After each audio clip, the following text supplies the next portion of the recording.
Veronica Kitty Duterte, welcome back to the Netherlands. How are you today? It's nice to see you. I'm okay. It's nice to see you too, Kit. Kit, you just finished your visit to your father. How is our former president generally? In general, rather, sorry. Well, actually, no. I think you know why I'm wearing shades. Because like I always say, the first visit is always the hardest. I usually wait at the corridor mismo. So, I waited for him there. Nung narinig ko kaagad yung ng pinto, tumakbo ako. He was okay, but at first I noticed that he had drier lips and skin than usual. That's why I imposed a rule today. Kada inom siya ng Coke, dapat may few sips of water. And then eventually, after he finished about, say, 3 cups of water, nag-okay naman. Natakot kasi ako kasi medyo mapula yung mata niya. So sabi ko baka dry. And he just needs hydration. So, ayun. How long has it been, Kit? My last visit was around January. I don't remember the exact dates. Basta around that time. But was your father very excited to see you and welcome you as well? Yes, of course. Actually, may kasalanan ako ulit na late ako. Well, to be fair, I just arrived this morning, which makes it very hectic for me. May jet lag pa ako. I overslept a bit, but nakasunod naman ako. And balita ko, I asked the guard obviously na kung kumain na siya. Sabi niya, wala daw kasi 1:30 exactly siya naghintay. Sabi ko, hala. So, kaya medyo madami siyang nakain during the visit, yung pancake na gusto niya. And ayun. Kit, let's go to Davao. It's going to celebrate the Araw ng Davao, 89th, I believe. You're not going to be there during the celebration. I will be there, pero secret lang yung date. Okay. I will be there because I have a few friends organizing some events and I just want to show my support. Siyempre, Okay. I'm proud of where I come from. Do you have a message to the Davaoenos in relation to the celebration? Sa mga Davaoenos, magkita-kita ta diha and happy araw ng Davao. Maupod ng greeting ni Tatay Digong. Happy araw ng Davao. Nakita niya ang murag pa-light show nila sa City Hall. He was very happy about it. And sabi niya, he's very proud to be a Davaoeno. And he would not want any other lineage except being a Filipino daw. Kit, just a little bit political. Were you able to follow the confirmation of charges hearing? Actually, no. I'll be honest, hindi namin kaya manood. I think it's the same for the 4 of us and for my mother. We don't really watch the mismo because hindi namin kaya, honestly. It's hard for us. But of course, we do keep in touch with the legal team and just to see the progress.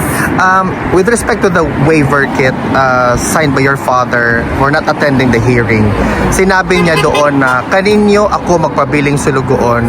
What do you have to say to that point of view of your father, even though he's already been incarcerated for almost a year now, but he remains faithful? Always the same. Always the same. Ana, gyud siya. He rarely ever calls himself politician. Di magaling na magpatawag ng presidente sa una during his time.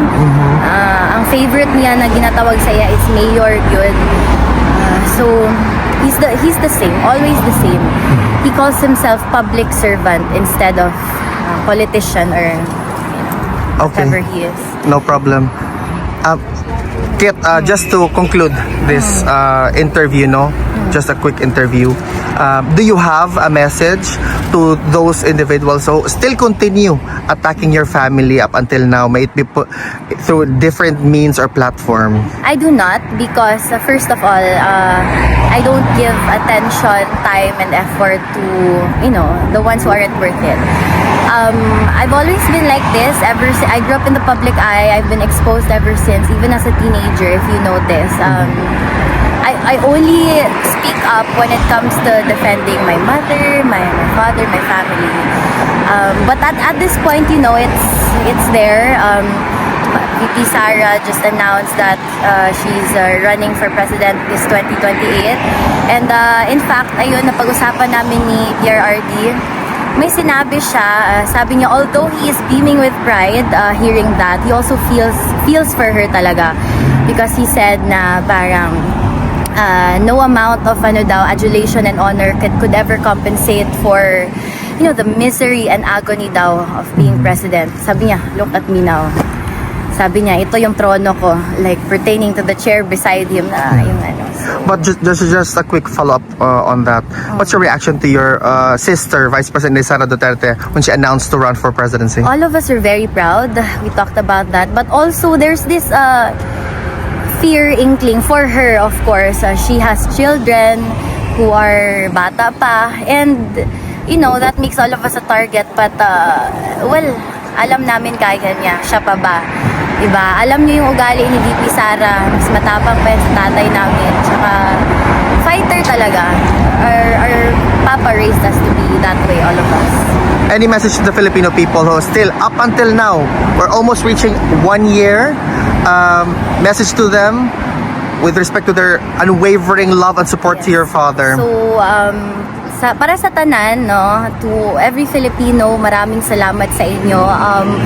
I don't think I can show how much I appreciate the support because obviously I cannot be everywhere simultaneously. But when I run into Filipinos, when I see them, nagpasalamat yun ko. Kaya in fact, during our first time here sa Hague, last year around March, ang nagpakaon sa amo, ang nagtabang sa among transportation, puro gyud OFW. I don't think the first time na ako diri, I don't think I've ever bought food for myself. So, di ba, dito man minamayat, pero ang sa tinood lang ha, I told my father this, the love of the Filipino people for you extends to every descendant. Ana siya kaano, kay dako gyud kaayo nga tabang ang mga Filipinos sa amoa. Even here, sample na kay Ate Janie, ang sapatos, di ba? So, daghang salamat yun to everyone. Unta magpadayon ta hantod kay Inday Sara kung unsa man ang plano sa Ginoo sa iya pohon. Daghang salamat sa inyo and we are here right with you. Kitty, on behalf of the Filipino community in The Hague, welcome back to the Netherlands. Mabuhay ka. Thank you, Vin. Thank you, everyone.